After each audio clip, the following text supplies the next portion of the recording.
On les fleurs dans la montagne. C'est qui ce naze? Non mais écoute Timbre FM 106.6, c'est mieux.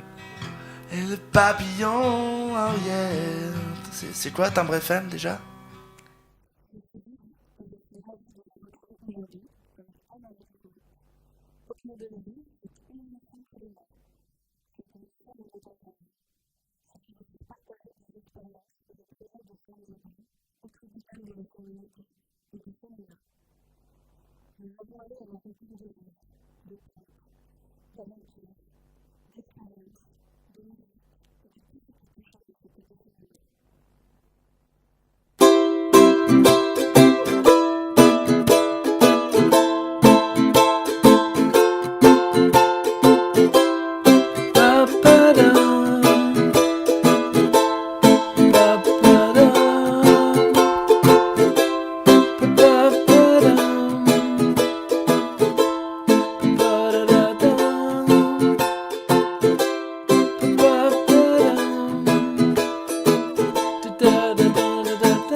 Quand on vit en yourte, en fait, il y a cette notion où on fait partie de la nature. C'est-à-dire qu'on ne se coupe jamais du vivant. Et donc on est bien dans cette dynamique de faire partie d'eux. Ouais, on entend le vent là. Ouais. La nuit, on se couche avec les chouettes et les chevreuils. Ouais. On entend la pluie plus qu'ailleurs. On entend la neige, on entend voilà. la bruine. C'est vrai que c'est très agréable. Donc autant quand c'est une expérience d'une semaine, 15 jours, un mois, on se dit c'est bien. Et puis quand on fait cette expérience-là pendant 1 an ou 2 ans, on se dit oh là, je fais partie d'un monde en fait. Et au bout de plusieurs années, on se dit comment on peut faire autrement.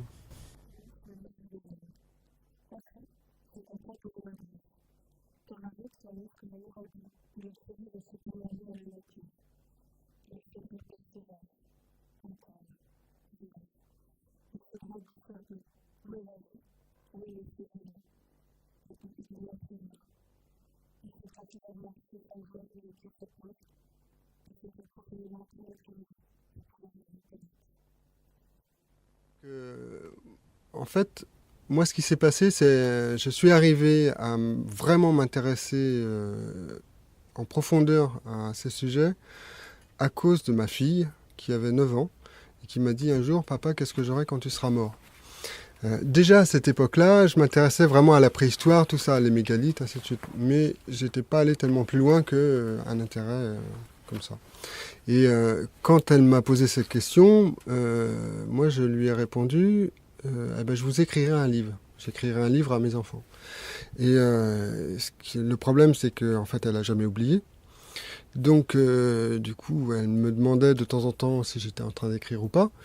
Et au début, je me disais, bon, c'est pas trop grave, j'ai le temps de l'écrire, je suis pas encore mort. Et au bout d'un moment, en fait, ce qui s'est passé 2 ans après, c'est que j'ai fait un cancer. Et donc là, réellement, j'étais face à la mort. Et donc, j'ai bien compris qu'il fallait l'écrire tant que j'étais vivant. Et la question qui est très vite arrivée, c'est qu'est-ce qu'on a à dire à nos enfants à propos de leur vie et pas de la nôtre. C'est-à-dire qu'il n'est pas question de parler de moi dans ce livre, mais de voir qu'est-ce que j'ai à dire à mes enfants qui, éventuellement, pourra leur servir plus tard. Donc, d'où toute la question de qu'est-ce qu'on peut leur apporter, quoi. Et j'ai fondé la trame de ce bouquin sur une parole des Indiens Kogi de Colombie qui dit « On ne peut pas créer un futur si on ne sait pas qui on est et d'où on vient ».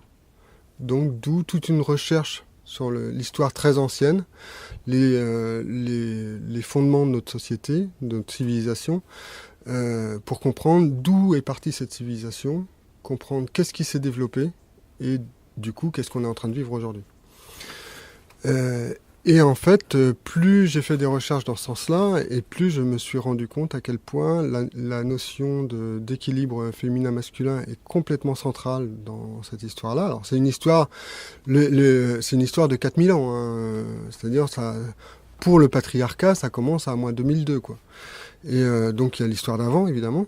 Et, euh, et, euh, et ensuite, bah oui, c'est vraiment la notion de se rendre compte que l'équilibre féminin-masculin est complètement central dans tout ça. Les rapports hommes-femmes qui en découlent sont complètement déterminants. Et clairement, ce qu'on est en train de vivre aujourd'hui, c'est-à-dire quand même des gros problèmes par rapport aux équilibres vitaux de la planète, à plein de niveaux, et des humains, comment en découle en fait. Donc c'est vraiment un sujet central et il y a vraiment, c'est très vaste. Donc moi je suis Kim, je suis franco-américaine et je dis ça parce que c'est aux États-Unis que j'ai commencé à fortement me rapprocher de ces notions féminin-masculin. Aux États-Unis et ailleurs d'ailleurs, parce que c'est d'être témoin de la destruction faite sur nos écosystèmes et sur les peuples qui habitent nos écosystèmes, que ce soit en Amazonie ou en Asie ou aux États-Unis d'ailleurs, qui m'a vraiment profondément bouleversée et indignée. Et c'est à travers ces mouvements-là, ces mouvements écologiques et de droits de l'homme, que j'ai commencé à vraiment vivre la notion traditionnellement reliée au féminin et au masculin, c'est-à-dire à ce qui est vraiment centré sur la nature et les peuples indigènes versus ce qui est de l'ordre de la conquête, de l'ordre de l'exploitation des ressources naturelles, de l'ordre de la violence faite à la vie, de l'ordre de cette conquête en général contre le vivant. Quelque chose qui m'a vraiment profondément indignée, qui a mobilisé beaucoup de mon énergie pendant plusieurs années. Donc j'ai travaillé de manière vraiment très proche avec certains peuples indigènes autochtones des États-Unis et d'Amérique en général.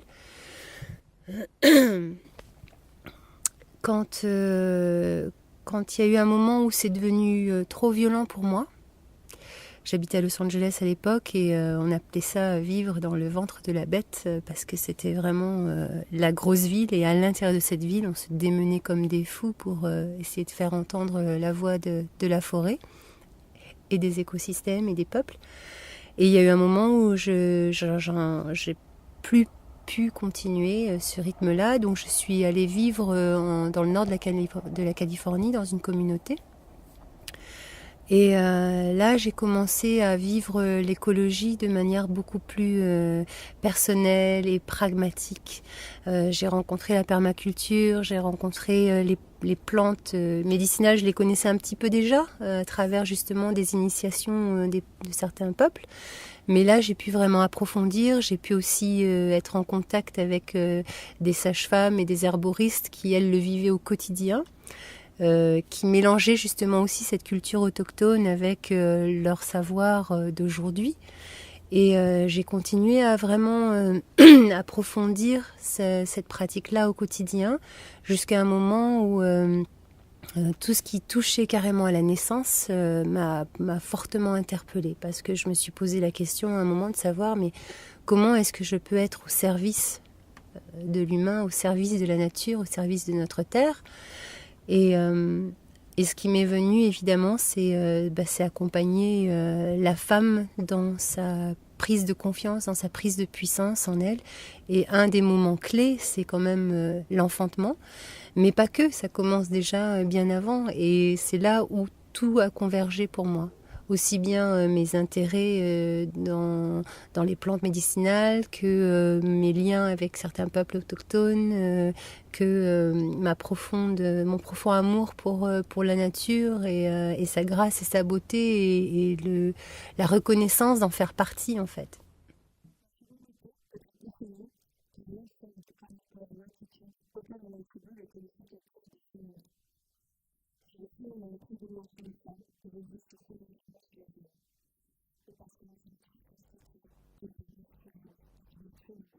À la base, il y a deux choses à dissocier. C'est d'un côté les questions de féminin-masculin et les questions de genre homme-femme. Et c'est bien à dissocier parce que souvent on fait un amalgame. Féminin-masculin, il s'agit plutôt de principe. C'est-à-dire que chez chaque personne, il y a une part de féminin et de masculin. Donc évidemment, un principe, c'est beaucoup plus difficile à déterminer, à définir qu'un genre. En écoutant plusieurs définitions du féminin et du masculin, j'en suis arrivé à cette définition-là, qui est très large, mais qui me semble au moins non restrictive. C'est une question de mouvement, c'est-à-dire je donnerai au féminin un mouvement qui va dans le sens de l'extérieur vers l'intérieur et au masculin un mouvement qui va dans le sens de l'intérieur vers l'extérieur. C'est-à-dire dans le principe masculin, il y a quelque chose d'actif, quelque chose qui part de l'intérieur et qui transforme l'extérieur.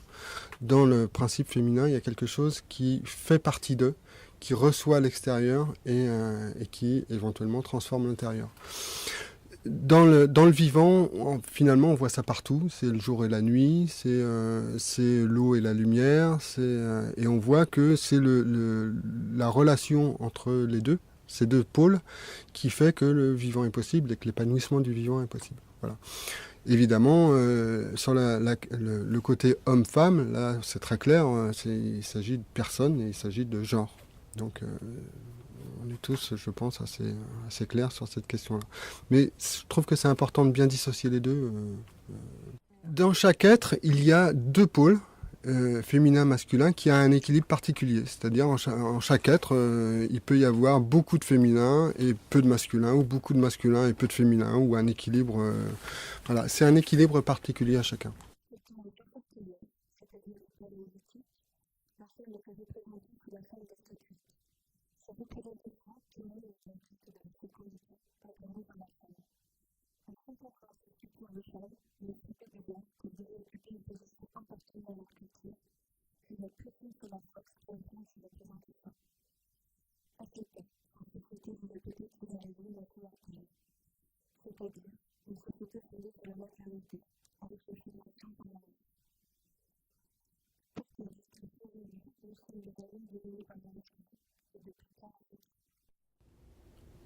Avec le siècle des Lumières, c'est vraiment le fondement de la science. C'est-à-dire, il y a les grands fondements qui arrivent à propos de la... Je vais aller très vite et jusqu'à arriver à aujourd'hui. Faut se rendre compte que depuis 2000 ans, c'est un dieu céleste. Le divin, c'est vers le haut, c'est pas vers le bas. C'est vers la lumière, c'est pas vers l'eau. Voilà. Et là, on arrive à un moment où c'est un peu l'impasse, en fait, au niveau de la religion, et où la science commence à apporter des choses qui donnent des réponses.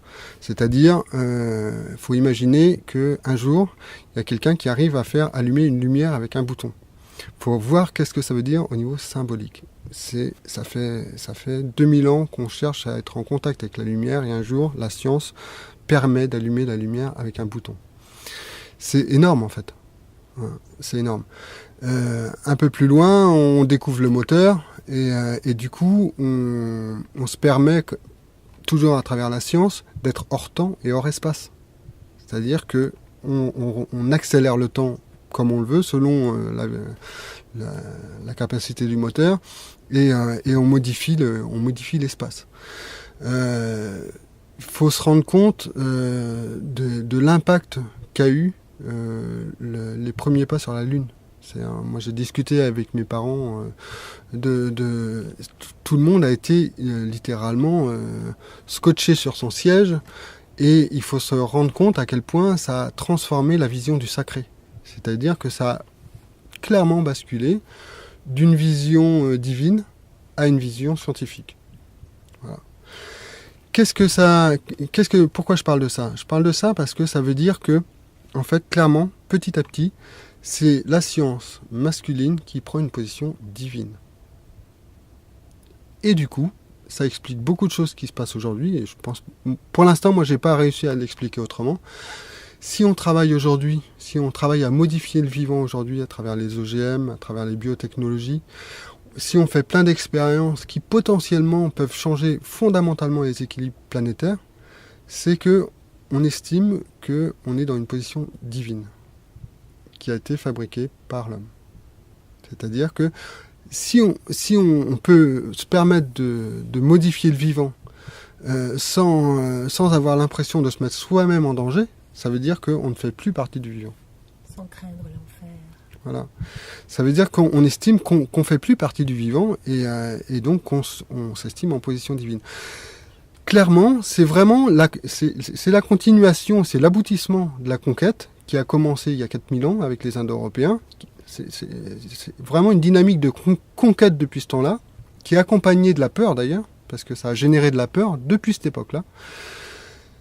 Donc une conquête violente qui a été pendant très longtemps contre les femmes, contre les savoirs féminins, vraiment l'appropriation du pouvoir et la transformation du monde selon la conception de l'homme, jusqu'à arriver à aujourd'hui où on est à la conquête du vivant. C'est-à-dire vraiment transformer le vivant en fonction de la conception de l'homme. Donc là, on est toujours bien dans un principe masculin qui est j'imagine le monde d'une certaine façon et je le transforme selon la façon dont je l'ai imaginé.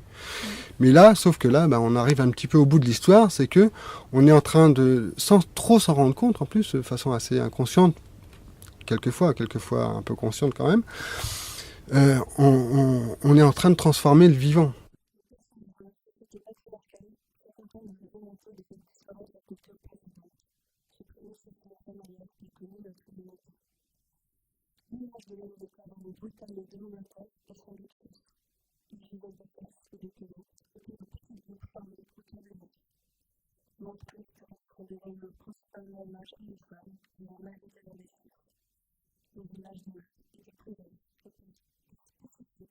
L'arrivée du patriarcat et de l'histoire et de la préhistoire, il faut se rendre compte que en fait c'est un sujet complètement énorme, tout simplement énorme. On apprend à l'école, on fait partir notre histoire à l'Antiquité. C'est-à-dire que ce qu'il y a avant, en gros, on considère qu'il y a un flou historique, et on apprend deux, trois choses à l'école, mais finalement c'est assez flou. Et l'histoire démarre à l'Antiquité. Or, il se trouve que l'Antiquité, c'est la période où le patriarcat a fini de s'installer. C'est-à-dire qu'on fait partir notre histoire au moment où le patriarcat s'est installé. Mais avant, en fait, il y a toute une histoire qui a permis d'arriver à ce fait-là.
J'ai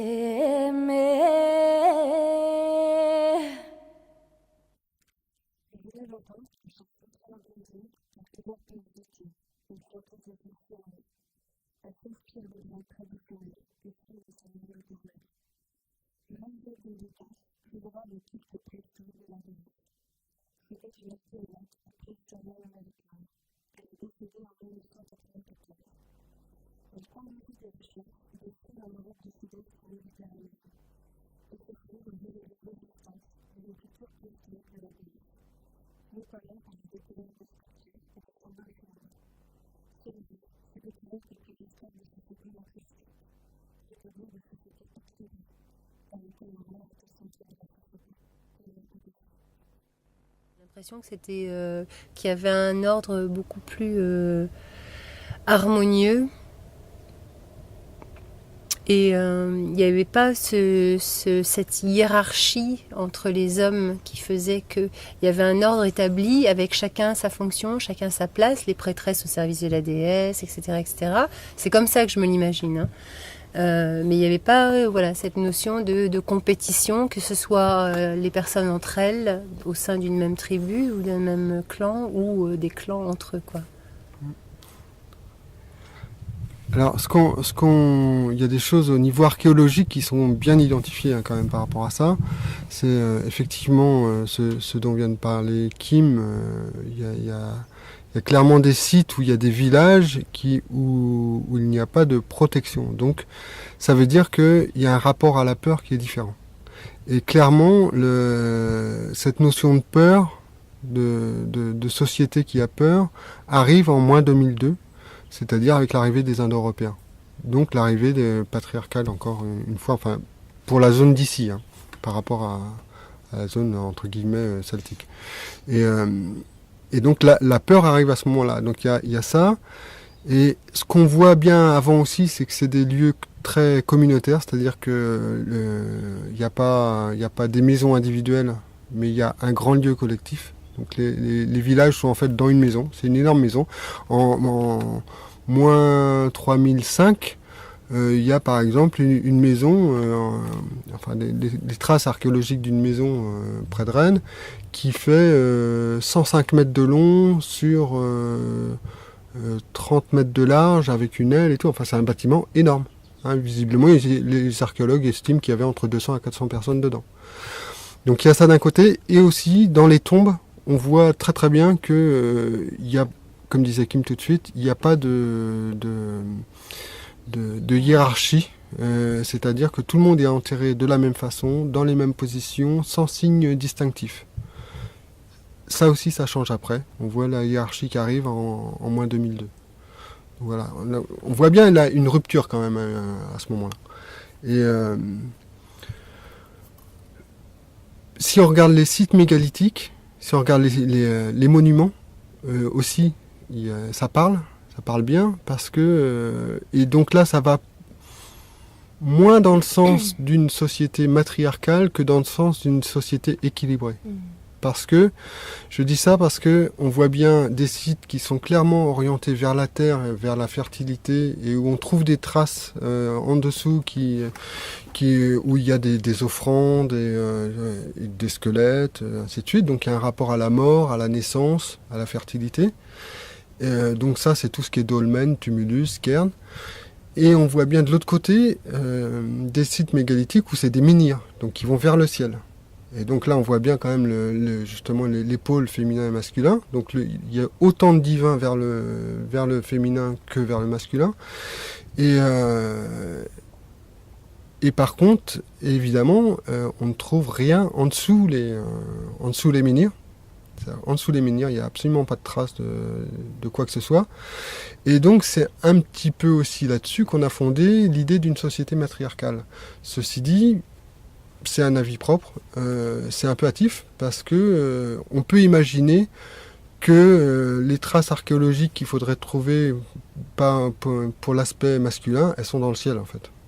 C'est-à-dire que c'est des prières.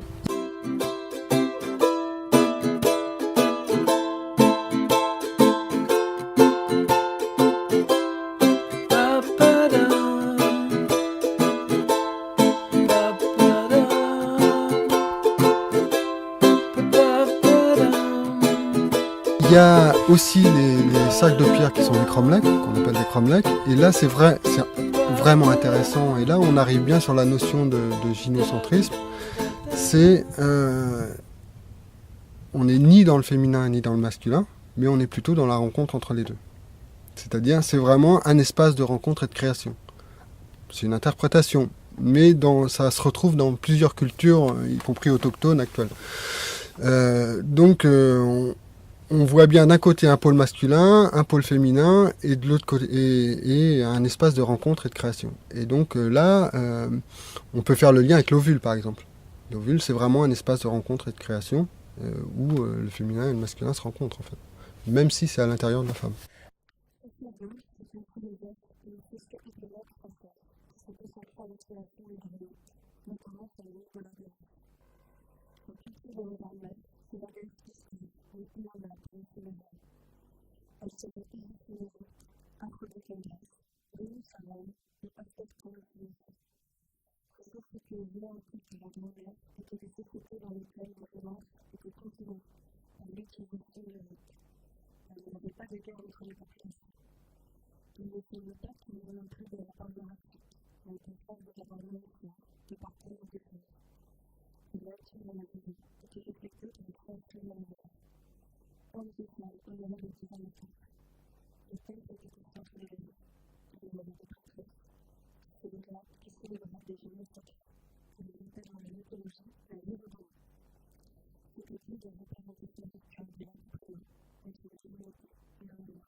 Où apparemment il y avait effectivement le culte à la déesse qui était mené majoritairement par des femmes.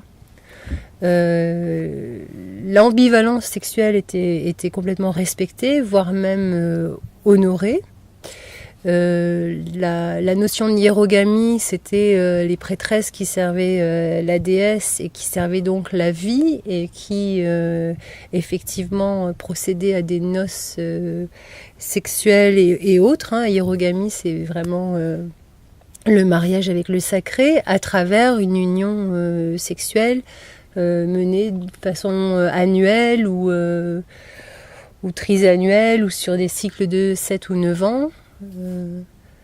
Voilà, où le vivant était vraiment honoré à travers ce rite-là.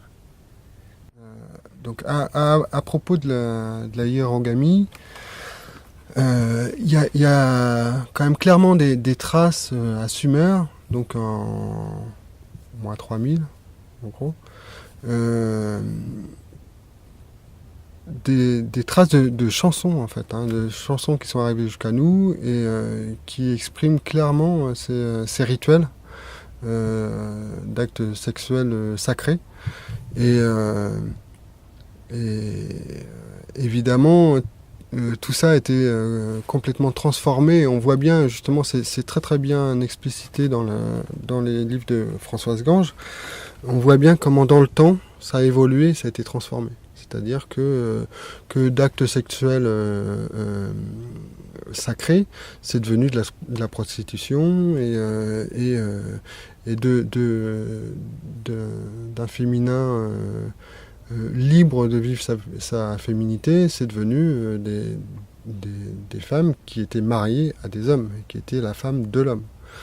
Ça change tout.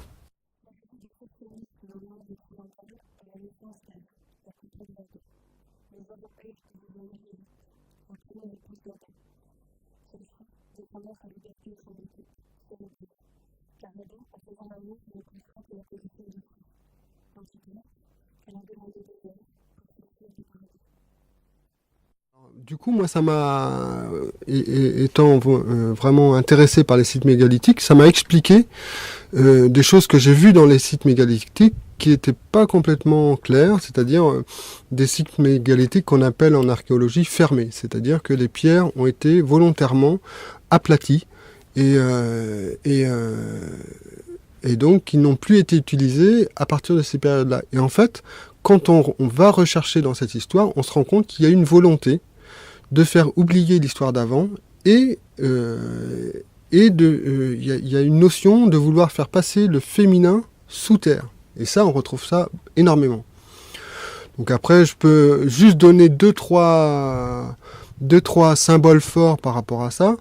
Dans l'histoire d'avant, le monde de la déesse a des grands symboles comme les oiseaux, les serpents, et sont souvent les temples sont souvent sur des montagnes. Dans l'histoire patriarcale qui est en train de s'installer, il y a une conquête clairement de ces temples. Il y a clairement une guerre, hein, ni plus ni moins, contre le monde de la déesse. Et ces symboles féminins vont être transformés, et ça va devenir un dragon, ça va devenir la bête qu'on écrase avec le pied, où il y a la rencontre entre le serpent et l'oiseau qui devient un seul animal en fait. C'est le dragon. Et le héros va chasser le dragon dans la montagne. Voilà. Et c'est la bête monstrueuse. Et il y a très très souvent ce mouvement de vouloir faire rentrer sous terre toute cette dimension féminine et de la faire oublier. Ça, c'est une constante jusqu'à l'Antiquité. À l'Antiquité, on est vraiment arrivé à un fonctionnement où c'est le système patriarcal qui est complètement installé. À partir de là, notre histoire commence.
Imaginez une société où les femmes se réunissent, jeunesse, libres, puis ensemble.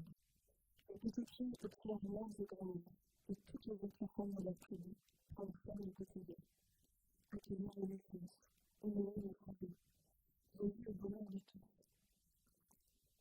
Comme je pense à tout, l'homme, les femmes, les mecs et de leur monde, ont également une place importante dans la société, les salaires des enfants et la sécurité.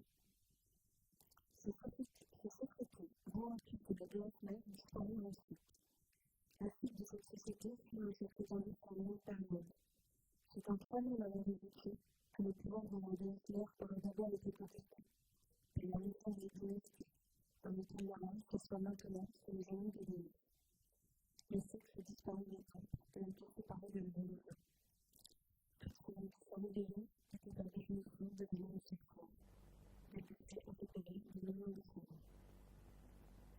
C'est la chasse au savoir féminin. Je ne sais plus quel pape, je me demande si c'est pas Pie XII, mais je ne suis pas sûre, qui avait commandé à deux ecclésiastes allemands, il me semble, un manuel de chasse aux sorcières qui s'appelle le Malleus Maleficarum.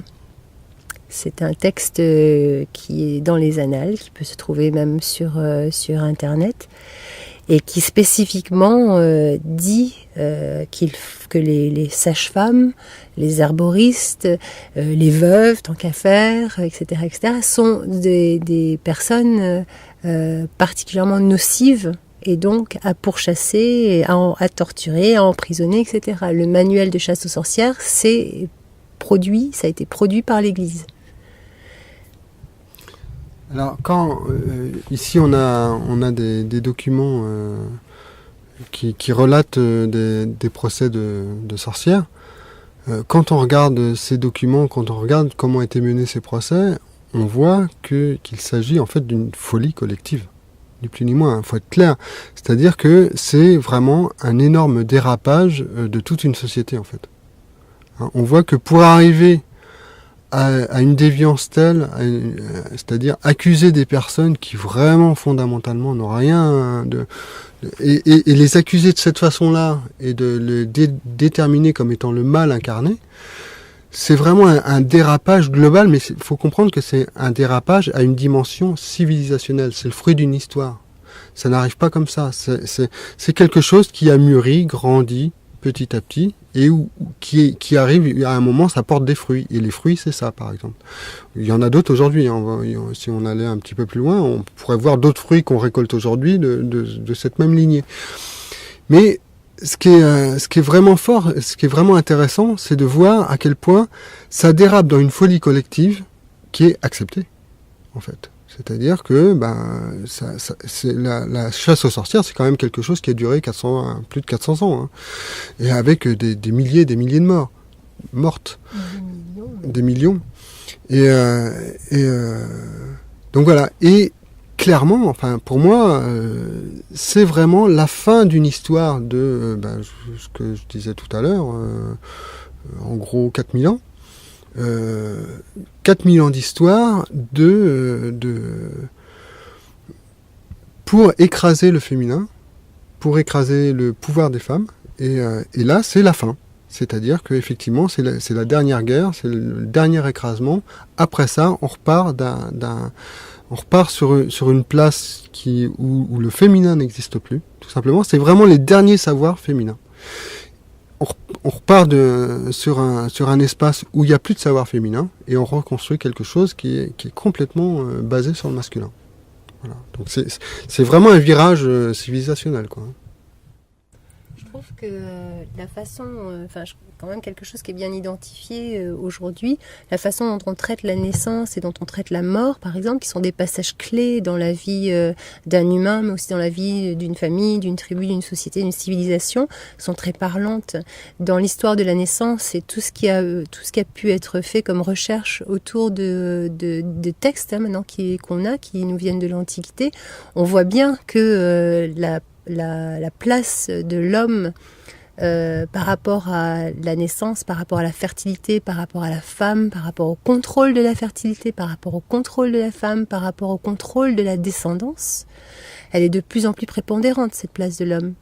Et on le voit vraiment à travers plein d'écrits qui nous sont venus de l'Antiquité. Et la façon dont la naissance est traitée aujourd'hui est le fruit de cette histoire qui date de 2500, 3000 ans, quoi. pense qu'il faut se rendre compte à quel point pour les hommes ça devait être l'expression d'un pouvoir énorme. C'est-à-dire que à travers cette capacité de porter un enfant, la femme a toujours eu un pouvoir complètement central et énorme. Je pense que c'est assez déterminant dans le fait que on est arrivé à un patriarcat, faut être très clair, hein, par la guerre. Par la guerre très très violente. Hein. Et c'est que quelque part, très probablement, l'homme a voulu s'assurer que la femme n'avait pas tout le pouvoir. Il a voulu maîtriser la femme. Parce que la femme était un bien précieux aussi. Maîtriser la femme parce que c'est la femme qui pouvait enfanter d'autres femmes et d'autres filles aussi, mais enfin d'autres fils d'abord. Les fils qui allaient perpétuer la lignée du père, qui allaient pouvoir aller à la guerre pour le père, ou avec le père, etc., etc. Et ça, c'est une notion qu'on retrouve même dans les guerres du XXe siècle. Même dans l'organisation politique et sociale en France, d'ailleurs, où la démographie a été vraiment soutenue, aux États-Unis aussi, d'ailleurs.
Si là où on en est aujourd'hui et les portes à ouvrir aujourd'hui, pour les comprendre bien, je vais repartir un tout petit peu encore dans l'histoire, très rapidement. Il faut comprendre qu'avec l'arrivée des Indo-Européens en moins 2002, on va vers un pôle. C'est-à-dire, c'est vraiment la dimension masculine qui arrive.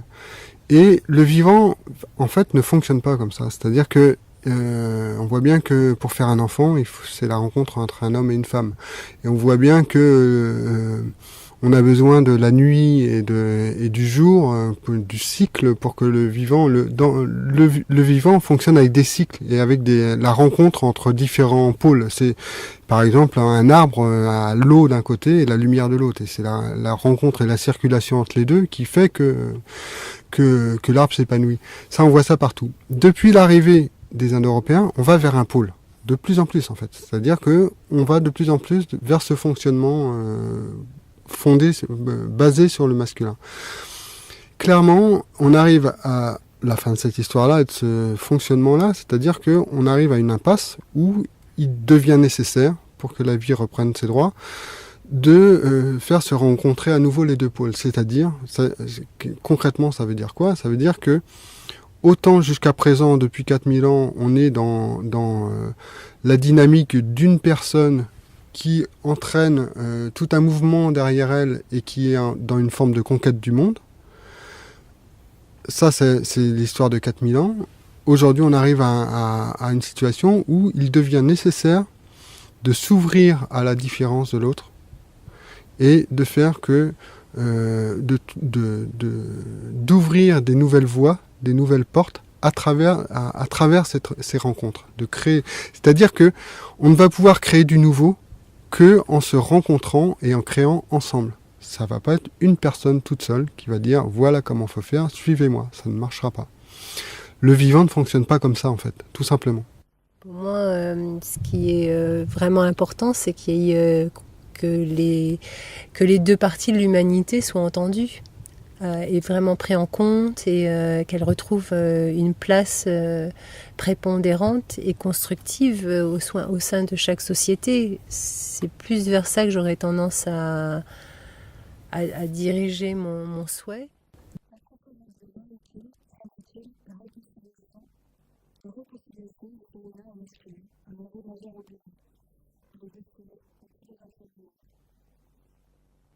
La façon dont je définirais ces enfants-là, pour moi, ce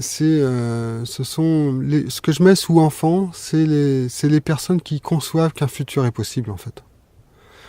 Quand on regarde bien, on voit quelques personnes qui n'imaginent pas de futur, tout simplement. Et quand on regarde bien, on voit que déjà tous les enfants voient un avenir devant eux, voient un futur. Et puis il y a aussi quand même pas mal d'adultes qui voient un futur, qui sont dans cette imagination d'un futur. Quand on regarde, moi j'ai longuement aussi travaillé dans une grosse société, quand on regarde un petit peu socialement les choses, on voit quand même beaucoup de gens qui ont l'impression qu'aujourd'hui on est au pied du mur et qui ne voient rien devant, c'est-à-dire pas de solution. Et donc clairement, je pense qu'il y a d'un autre côté beaucoup de gens qui sont encore dans cette vision qu'il y a un futur, qu'il y a quelque chose de possible et donc c'est à eux que je m'adresse.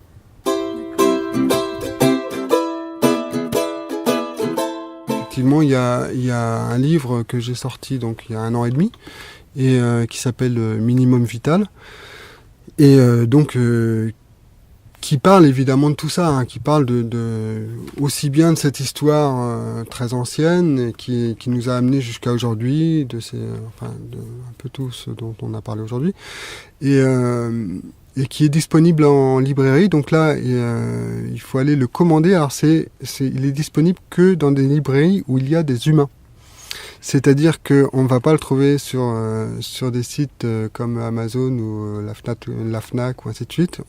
Si vous voulez trouver ce livre, il faut aller dans une librairie et s'adresser à un humain qui va le retrouver dans ses bases de données professionnelles. Voilà, d'une part. Ou alors sinon, prendre contact avec nous. Donc c'est Landa Édition et l'adresse c'est le 117 le Clos de l'Agré, 35 580 Saint-Senou. Et j'avais envie de dire aussi par rapport au livre de Yann, ce serait plus à lui d'en parler, mais il ne parle pas que de l'histoire ancienne jusqu'à aujourd'hui. Il propose, parce que c'est quand même un livre qui est destiné d'abord à ses enfants, et puis ensuite à tous les enfants et à tous les adultes vraiment, mais il propose aussi des principes, je pense qu'on peut en parler, des principes de fonctionnement, que ce soit seul en tant qu'individu, mais aussi à plusieurs. Et donc c'est ces principes-là qu'il explore dans le livre aussi, pour proposer des éléments de cheminement à ceux qui ont envie d'aller plus loin. Alors, ce qu'il y a, c'est qu'il faut être bien clair à propos des principes. Il ne s'agit pas d'amener des réponses, de dire voilà comment il faudrait faire.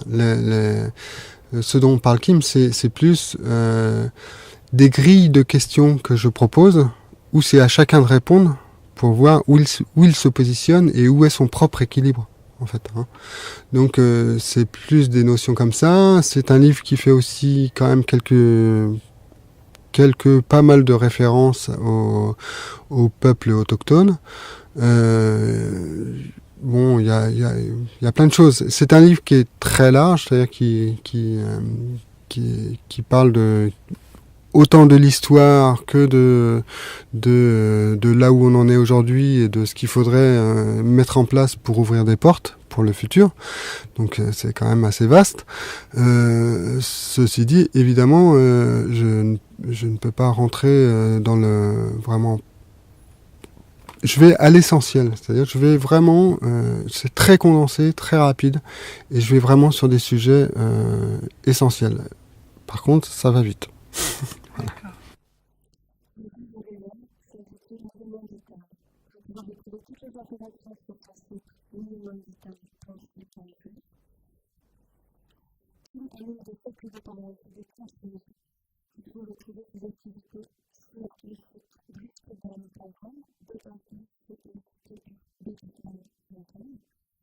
En ce moment, on a forte probabilité, très besoin de passer d'âge qui mettent en lumière les logistiques de cette étude et de la DSI. En revanche, ce président a décidé de 2011, et ces livres sont quasiment introuvables à l'écriture, tandis que les mêmes éditions ont semblé depuis plusieurs années. Maintenant, il lance un projet de financement participatif pour apporter le troisième âge, pendant les dieux et la bénédiction, Jésus et les femmes et les mains de vie. Vous pouvez retrouver cet appel à contribution sur Facebook, Yandac, édition Photo. C'est bientôt la fin de la cour de la lune. Je vous dis comment on peut faire. Rendez-vous le mois prochain à lundi pour une prochaine émission. Vous pouvez retrouver toutes les informations et ce que vous voulez sur Internet Télévision. Merci à vous. Alors je vais vous faire et surtout avec une opinion.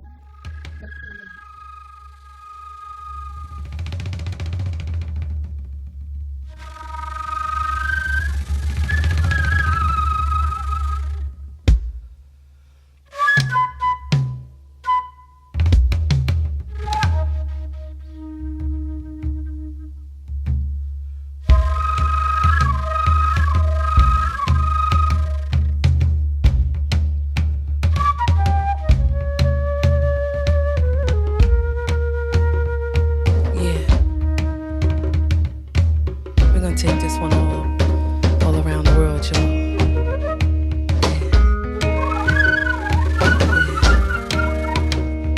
This one right here goes out to my people, wherever you are. To my people stuck in poverty, all around the world. Yeah. To my people who be suffering, it's for you, y'all. To my people who be fatherless, be just like me. Hey. To my people who be suffering, my ghetto children. Yo, they say the time tells the tales of men. The clock ticks as I dwell within, where the self begins. My school of thought start expelling friends till I'm alone again, on the poem again. I love Jones in the cold of winter. Left Chandru, moved to Cologne for him. My heart and soul for him. I figure love is like a journey when you lose yourself to find your home again. And yo, the road is thin. Let's travel my path, a long battle. Teenage parents and drug addicts, gangster rap, love ballads, green tea and thug passion. The plight of the nut, passive God for they jacket like say something, see what happened. Another portrait of the Ave. Heart's fingers snapping, wrong waste of talent. Here in conservative fashion, I suppose it's all balanced, and it must be where you at, y'all. Hey, to my people stuck in poverty, all around the world. Yeah, that's right. To my people who be suffering. for you. Hey, to my people who be fatherless. Yeah. To my people who be suffering. My ghetto children. Look, I was in Beijing, carrying the burden to Camden. Had to put it down to dissect, overstand it. The antics of life and living could damage the grace with it. So I stay strict and keep my neck balanced like I'm Robin Gibbons, Scotty. Pippin status, feed ahead to young Malcolm. Bennett dreams defer, we know all about him. So found him, Renaissance on the streets of Harlem. North Philly, Hussein in modern day Sodom. Phone call with a sister that I known since college. Talking that old way in the exhale. Garbage the problem, we forget quick how we play a part in. How we attract hosts and maintain the nonsense regardless. Had to climb beside, search the goddess. Astonished to find that I was looking for a father. An elder sat me down, stripped me up. My armor said you only find his private parts. He'll never have half his heart. Oh, and he will never have half his heart. And he could never have half his heart. And he will never have, said he will never have half his heart. To my people stuck in poverty, all around the world, yeah. To my people who be suffering, it's for you, y'all. To my people who be fatherless, that's right. To my people who be struggling. Hey, my ghetto children. And for all my people stuck in poverty, all around the world, yeah. To my people who be suffering, to my people who be motherless, that's right. To my people who be suffering, for all my people, to all my people, y'all. From Lagos to Cape Coast, San Juan to L.A., Caracas, Kinshasa, and all around the world. From Brooklyn to Kingston, Philadelphia to Paris, Bangkok to Berlin, and all around the world.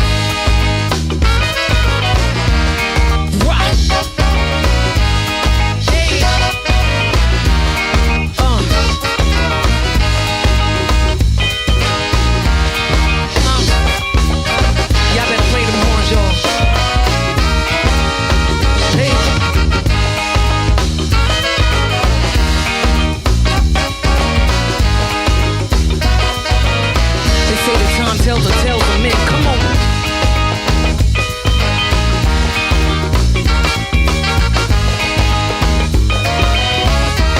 All right, okay.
On les parle dans la montagne. C'est qui ce naze? Non mais écoute Timbre FM 106.6, c'est mieux. Et le papillon arrière. C'est quoi Timbre FM déjà?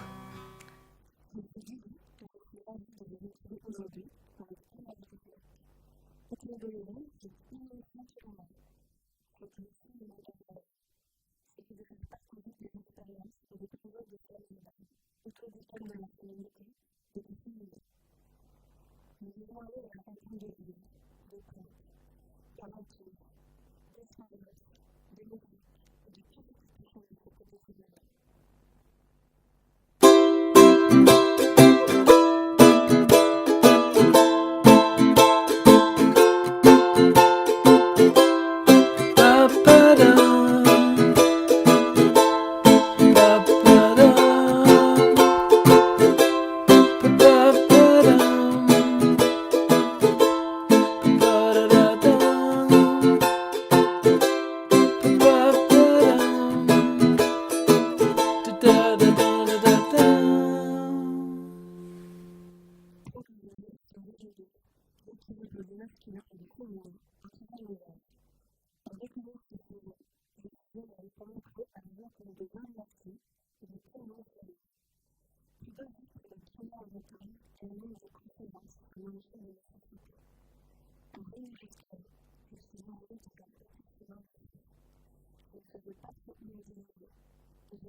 Quand on vit en yourte, en fait, il y a cette notion où on fait partie de la nature.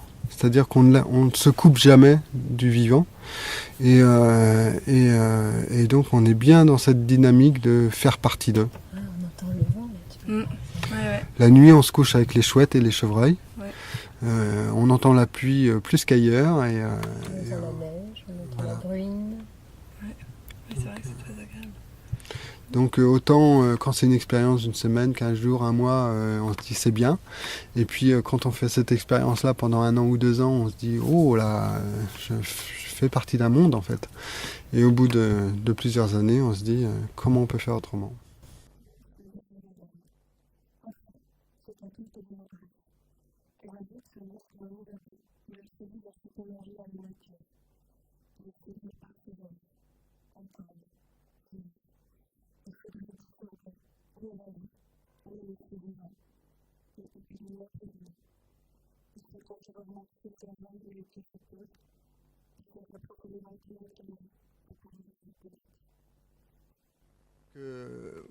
En fait, moi ce qui s'est passé, c'est je suis arrivé à vraiment m'intéresser en profondeur à ces sujets à cause de ma fille qui avait 9 ans et qui m'a dit un jour, papa, qu'est-ce que j'aurai quand tu seras mort?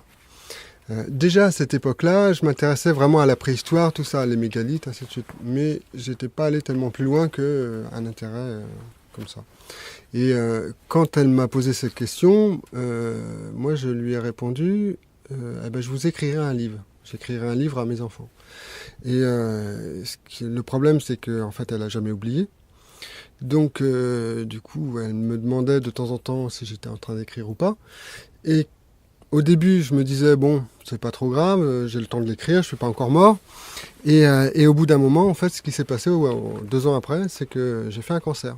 Et donc là, réellement, j'étais face à la mort. Et donc, j'ai bien compris qu'il fallait l'écrire tant que j'étais vivant.